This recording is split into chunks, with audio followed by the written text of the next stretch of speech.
எல்லா ட்ரேடர்ஸ் பண்ணுற மிஸ்டேக்கே நீங்களும் பண்ணாதீங்க. என்ன அப்படின்னா, கோல்டு இப்போ ஆல் டைம் ஹை போயிருச்சு. ஓகேவா? கோல்டு வந்துட்டு ப்ரீவியஸாக இருந்த ஹையெல்லாம் பிரேக் பண்ணி ஆல் டைம் ஹை போயிருச்சு. ஸோ நிறைய பேர் பண்ணுற மிஸ்டேக் என்ன அப்படின்னு பார்த்தீங்கன்னா, ஆல் டைம் ஹை போயிருச்சுல, இனி வந்துட்டு நம்ம இங்கே ஒரு செல் போட்டு வச்சிடலாம், மார்க்கெட் எப்படி இருந்தாலும் கீழே தானே வரும் கீழே தானே வரும் அப்படின்னு சொல்லிட்டு செல் பண்ணுவீங்க. தயவு செய்து அதை மட்டும் பண்ணவே பண்ணாதீங்க. ஓகேவா? நிறைய பேரோட அக்கௌண்ட் லாஸ் ஆகிறதுக்கும் நிறைய பேர் லாஸில் போகிறதுக்கும் காரணம் அதுதான். ஏன் அப்படின்னா, ஒரு கோல்டு வந்துட்டு ஆல் டைம் ஹை பிரேக் ஆயிடுச்சு அப்படின்னா அது ரெசிஸ்டன்ஸ் ஃப்ரீயாக ஆக்ட் ஆக ஆரம்பிச்சிடும். அது எங்கே போயிட்டு ஃப்ரீயாக ரெசிஸ்டன்ஸ் வைக்கிது அப்படின்னு சொல்லிட்டு நமக்கு தெரியவே தெரியாது. நீங்கள் அங்கே ஒரு சிங்கிள் கேண்டில் வச்சலாம் எந்த ஒரு கன்ஃபர்மேஷனும் எடுக்க முடியாது. அங்கே ஒரு ரெசிஸ்டன்ஸ் ஃபார்ம் ஆகிட்டு ஒரு ஸ்ட்ரக்சர் பிரேக் எனிதிங் ஏதாச்சும் ஒன்று நடந்தால் மட்டும்தான் நீங்கள் அங்கே செல் ஏதாவது ட்ரை பண்ண முடியுமே தவிர, ஆல் டைம் ஹை போயிடுச்சு ஆல் டைம் ஹை போயிடுச்சின்னு சொல்லிட்டு நீங்கள் செல் ட்ரை பண்ணிங்க அப்படின்னா கண்டிப்பாக உங்களோட அக்கௌண்ட் லாஸ் தான் ஆகும்.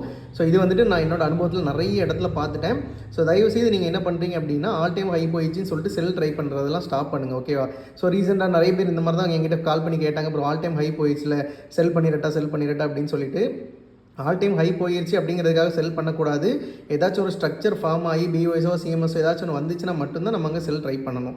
இது நீங்கள் ஒர்க் அவுட் பண்ணி பாருங்கள். கண்டிப்பாக இது வந்துட்டு ஒரு ரியாலிட்டியான விஷயமாக தான் இருக்கும். ஓகேவா?